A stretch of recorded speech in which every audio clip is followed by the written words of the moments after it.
even if we were some kind of crazy cult, it's not a bad life. It really isn't.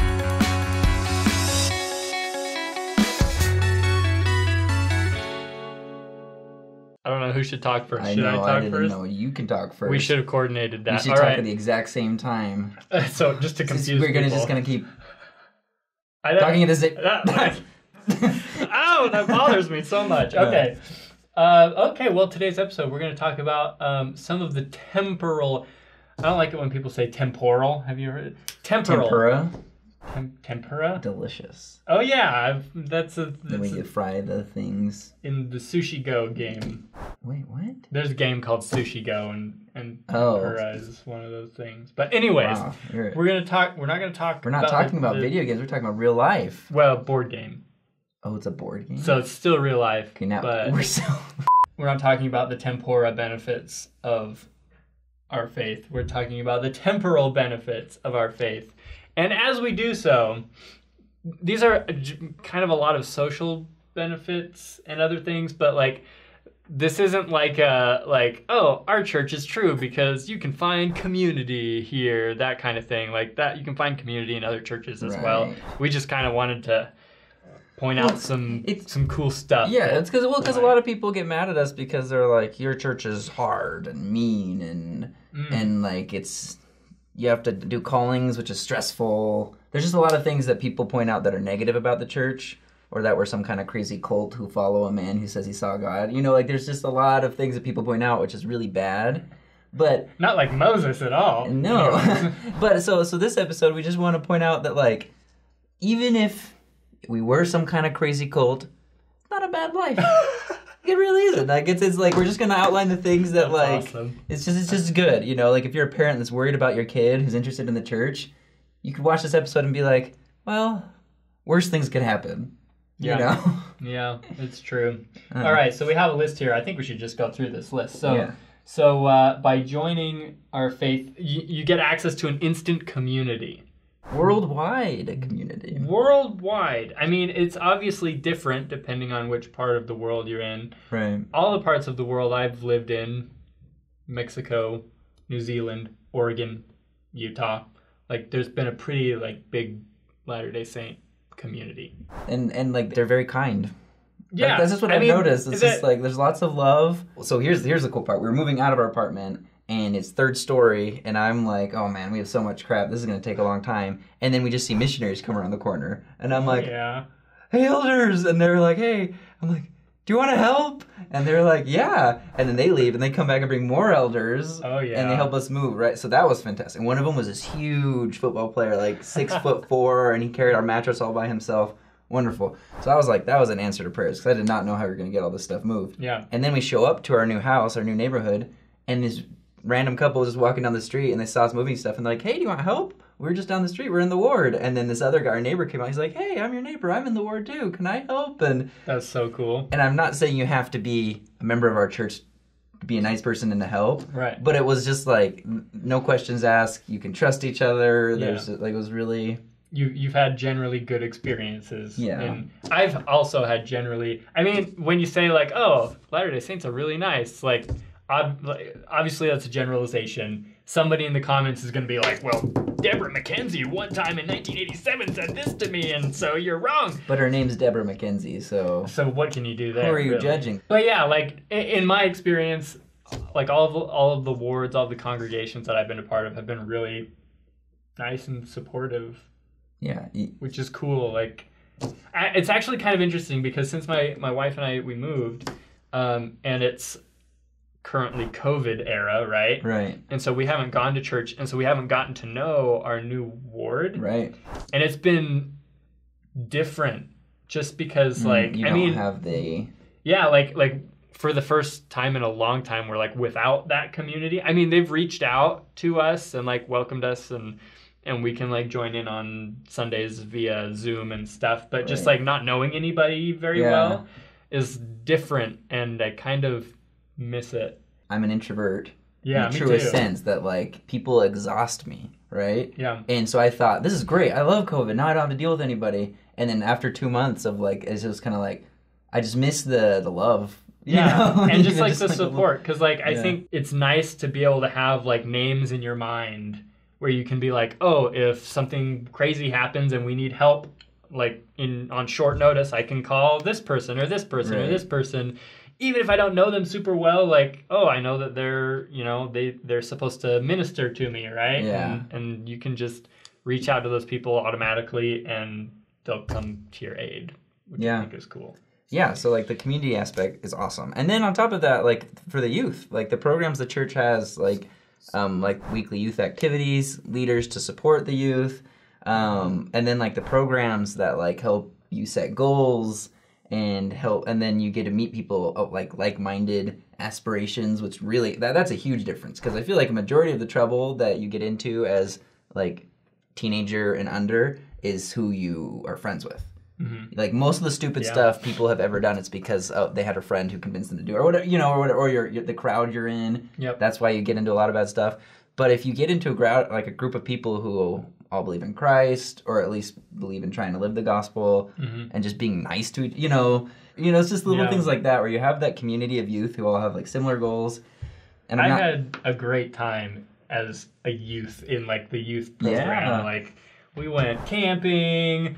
I learned how to crochet in, youth stuff. Yeah, mock it all you want. You shouldn't join the church. Wow. Hey, my wife and I, we crocheted our own Christmas stockings, and they are the coolest thing. But yeah, just cool things you learn and get to do, and it's just nice to have a group of shared, where values are shared.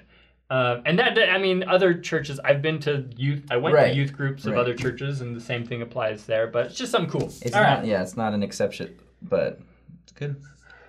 So another temporal benefit, so responsibilities, as in like your ward calling, that can be kind of a good thing, kind of can be taxing sometimes if it's if it's particularly demanding, but you do learn how to handle responsibility. Right. Well, like when I remember being a 12-year-old deacon, in my job, I was in charge of making sure the sacrament happened every week, and like it's interesting because the sacrament is something the whole ward participates on, like they expect it to happen, and to have a 12-year-old be the one who has to call and make sure enough people are going to be there, make sure their bread and stuff was there, make sure that everybody knows what route they're going. Like you learn how to organize these things at a pretty young age, but you don't feel like it's weird. Yeah. Like obviously it was like stressful, but in a good way. Like and then when you become an adult, and when my boss comes to me and is like, "Hey, I need you to do something," and it's something I've never done before, I'm not afraid. Yeah. Because I'm like, I've organized things all the time at church. Mm-hmm. Like, it'll work out. It's just something that's like, good for youth to be eased into, like being asked to do things, right? Well, and it's like giving talks, public speaking. Oh, that was a huge help. Like, that's a great one. Like, members of the church, just in general, I don't know, there's got to be a study done or something, but like, just in general, I feel like we're just more comfortable with public speaking, whether or not we like it or not. That's a different thing. But we know how to do it. Because from a young age, you're going up there and giving a talk, and it's good. I think it's really important. All right, so focus on the family. That's something huge in our faith. We have the family, a proclamation to the world. Yeah, so family's super important. Big emphasis on family in our faith, and that's kind of the building block of society. I don't know. I don't think anybody can look at that and be like, that's a negative thing. Yeah. Right? And so it's important. So a huge thing that like the church teaches self-reliance and how to handle your money and your finances. And like I see all these memes where it's like at school they teach us how to do chemistry, but I wish they would teach me how to do my taxes, right? Mm-hmm. Like people always talk about how public education isn't enough. And I feel like I've never worried about that because the church honestly has so many opportunities for you to learn about finances and how to be like fiscally responsible. Yeah. That like I didn't need the public to teach me that because the church did, which is weird to think about, Yeah. And the church does offer self-reliance classes. I think you don't even have to be a member to attend. Nope. And they're like totally free. So if that's something that interests you, if you want to learn how to like start a business or handle your finances better. And the people who put these programs together, like, they're millionaires. Like they have successfully made, like, there's so many people at the church who are very very successful entrepreneurs. So it's not like we just pull this out of the air. Like, these are really smart people who created really comprehensive programs that are free. Yeah. All right, health benefits. Obviously, word of wisdom, we don't drink alcohol, we don't do drugs. Therefore, less alcohol abuse, less lung disease. Well, you can't be a drunk driver if you don't get drunk.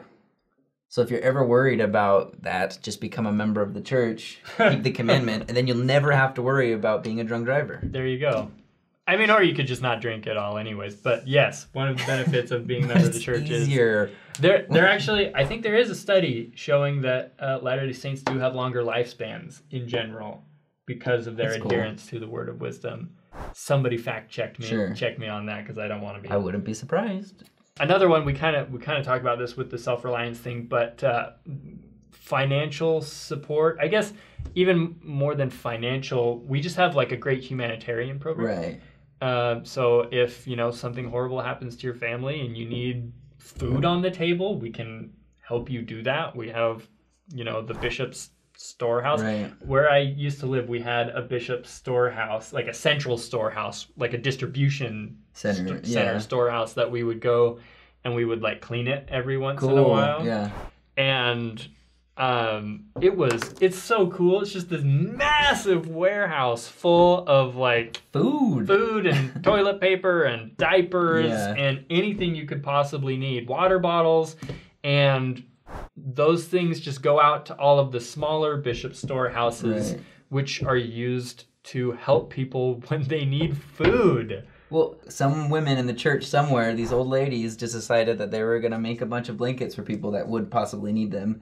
And when my family hit hard times, the bishop just sent us a package from the bishop's storehouse that gave me a new mattress, because my mattress was like 20 million years old, and a new mattress and this huge quilt that I still have to this day. I've had it for like 15 years and it is so warm.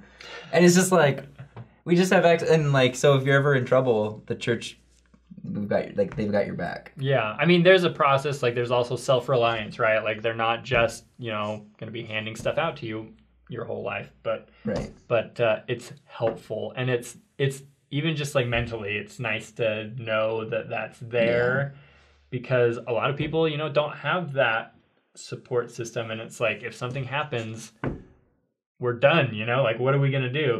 But like, just to know that there's nice something. To know that, well, like there'll be food on the table. Yeah. Whether or not you have a job and you're making money, like there are resources. There are resources. Like the church isn't just gonna hand you money, but they are like, there is food and safety. Yeah. They might hand you money if you need it, like in that second. But and they try and provide ways for you to work as well. Right. Like, so it's not just a handout. But anyways, go ahead. Well, and then for the final one we're going to list is the sexual purity. That is like a physical benefit in the sense that like if you genuinely follow the commandments of the church, you're not going to have sex outside of marriage, and that saves you from a lot of things. And we don't have to go into it because it's just kind of common sense. It's just kind of common sense, but just like having a child outside of wedlock, whether you're a teenager or older, that's always like it's just the stress, the money, everything about that. It's just, I can't even comprehend it. Yeah. And then if you're a parent, and your kid is interested in the church, that alone is something that I think is very important for kid. Like if my kid didn't want to have sex until he was married, I'd be like, please go for it. And every topic we've touched, there's an episode. So if you want more detail, let us know in the comments and we'll direct you. And this has been a fairly short list. There are more things we could talk about. We skipped over some things, but maybe if you're a member of the church or have benefited from our faith, let us know in the comments what those even just temporal benefits are. Again, like this isn't a join our church because we'll pay your rent type thing. It's just a nice perk. Maybe it's a perk. Maybe it's a perk. It's just a nice like when you thing. level up and you get a list which perks you want to add to your character. I want self-reliance. That was a good one. Thanks for watching, guys, and we'll see you in the next episode.